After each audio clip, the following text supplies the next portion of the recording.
Did you know that 1 in 3 Australians will be diagnosed with hypertension or high blood pressure, and that 1 in 10 are on blood pressure medications, and it affects more men than women? So you're not alone if you suffer from high blood pressure.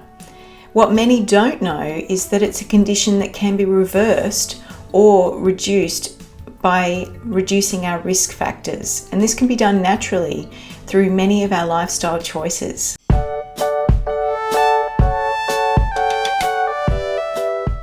I'm nutritionist and naturopath Sheridan Jenrick, and I want to congratulate you on joining us for this program. As they say, knowledge is power, and if you're joining us for the first time, I'm so excited to have you here. So for this month's nutrition topic, we're talking about lowering blood pressure. But please bear in mind, this information is purely educational for the group as a whole and is not designed to replace the needs of your primary healthcare professional. By far and away, the most influential lifestyle choice as it relates to our overall health and the control we make in our lives are around our food choices. Certain risk factors make someone more likely to suffer from hypertension or high blood pressure. These risk factors include smoking, so tobacco use, in excessive alcohol consumption, lack of exercise. Certain medications like sleeping tablets will definitely increase blood pressure. Poor diet, obesity, inflammatory conditions in the body like chronic inflammation, and environmental stresses. So aside from the top 4 choices on that list, what you eat and drink has the biggest impact on all the other risk factors. But many imagine that lowering a blood pressure kind of diet would be bland, unseasoned foods and involve deprivation. But that couldn't be further from the truth. Although reducing your sodium intake is an important step in lowering your blood pressure, what you add to your diet is just as important as what you take out. These effects can be seen in both systolic blood pressure, that's when the heart contracts, and diastolic blood pressure is when your heart relaxes, or it might just have an effect in one action alone. So here are 7 great foods for naturally bringing down blood pressure. At number 1, we have oats. And this in this category fits with barley as well. They're both a rich source of soluble fiber called beta-glucan. Now this is a special polysaccharide, that's just a plant sugar name, found in the cell walls of these particular plants. Beta-glucan is also anti-inflammatory, blood sugar lowering effect, and can have an effect on lowering the bad cholesterol as well. Studies have shown that after eating 1 cup of oats along with a low sodium diet for at least 4 weeks, significantly lowered blood pressure in many obese people. Number 2, for lowering blood pressure foods, we have beetroot. Beetroot is naturally rich in nitrates, and these ease blood pressure. Now, if you look at the color of a beetroot, you'll see that it very similar to the color of blood. And this fits well with something, a sign from nature that us as naturopaths call the doctrine of signatures. And so if something in nature looks like it's close to something that's beneficial from the body, walnut's another one, good for the brain, it looks like a brain. So we see that beetroot is good for blood and it fits in that category as well. For research studies, there was a 2013 Australian study done on beetroot juice and its effects on lowering blood pressure in healthy men and women. Now the participants drank either apple and beetroot juice as a mix or plain apple juice alone, and they had their blood pressure monitored for about 24 hours. The results were that the researchers observed a lowering of the systolic blood pressure 6 hours after the participants drank the beetroot juice, and this effect was especially notable among men. Number 3, we have flax seeds. Consuming flax seeds in a variety of foods was linked to a reduction in overall blood pressure over 6 months in people with hypertension, according to a 2013 study published in Hypertension journal. Even when the study participants took their blood pressure lowering medication, they also experienced a benefit from the flax seeds. It's thought that this reduction could be from a benefit from either one or all of the 4 compounds in flax seeds, such as alpha-linolenic acid, the ligans, peptides, and fiber.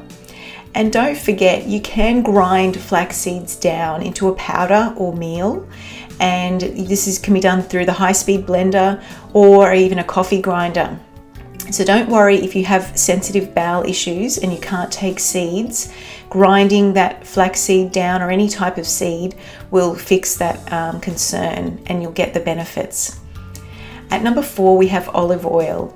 A 2012 study published in an American Journal of Hypertension looked at how olive oil might affect the blood pressure of young women with mild high blood pressure.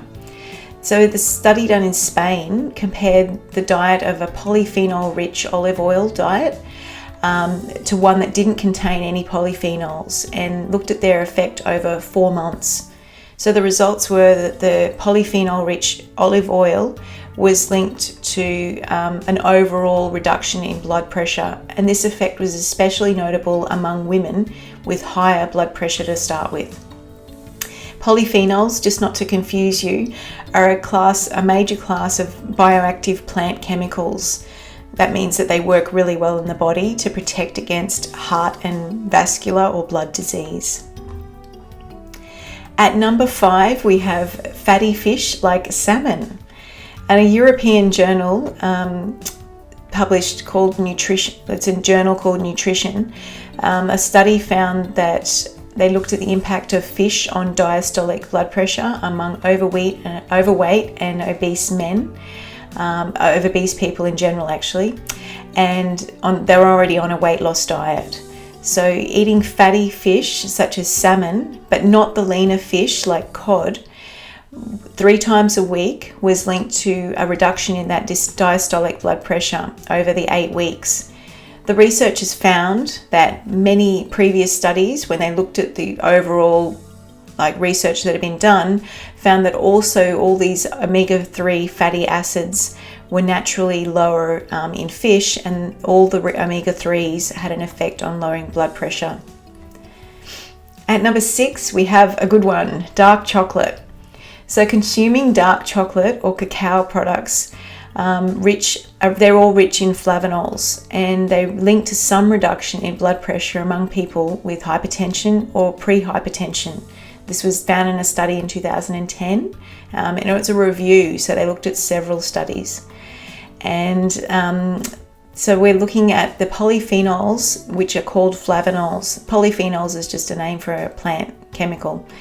And the cacao products, fruits and vegetables are all associated with forming nitric acid, which is a substance that actually widens the blood vessels and allows the blood to move through more easily.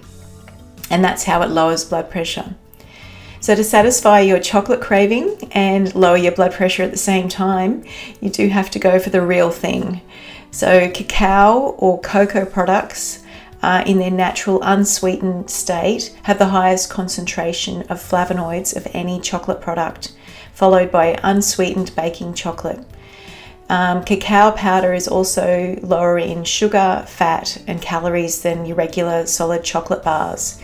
So just experiment a little, and you might be able to get some delicious recipes or foods going. And last but not least, we have number 7, avocado. So to bring your blood pressure down, you need to not only lower the salt intake or sodium intake, but at the same time increase the potassium intake as well, because potassium offsets the harmful effects of sodium. And luckily, avocados are at least 400. They have about 450 milligrams of this important mineral. So this delivers a variety of other heart healthy vitamins, minerals, phytonutrients, and monosaturated fat as well. Potassium is also a natural diuretic, so that means that the more you eat, the more sodium and water you'll excrete in your urine as well. And finally, I have some other tips for you. So the easiest way to cut back on sodium intake in your diet is to reduce or even eliminate completely those processed foods with hidden sodium. This includes sauces, soups, canned vegetables like corn, beetroot, pineapple, and the seasoned blends that you put with herbs and spices. Some of them have got salt added in them as well. And replace those things with other herbs that don't have the added salt, and you could use basil or oregano, and spices like cinnamon or vanilla to flavor foods instead. If you want to add salt for flavor, well, the best kind of salt to add is actually Celtic or Himalayan pink salt. These are found in supermarkets, and contrary to popular understanding, adding mineral-rich salt is actually beneficial from your body. It's very different to adding what is white salt. Regular salt is sodium chloride. It has no minerals in it at all. So if you add these beneficial minerals, your salt cravings are gone, and also you're adding actually better things into your body at the same time. So have a look in the supermarket for those. Around 1 to 2 teaspoons, no more than that, a day can be beneficial for many, many people, including those with high blood pressure. So lastly, don't forget that an abundance of vegetables in the diet, especially greens, are naturally rich in potassium, and this will help lower that sodium content as well. So you can't have too many of those, really. Until next time, that's all we have for today. So thank you so much for listening, and in the meantime, be well.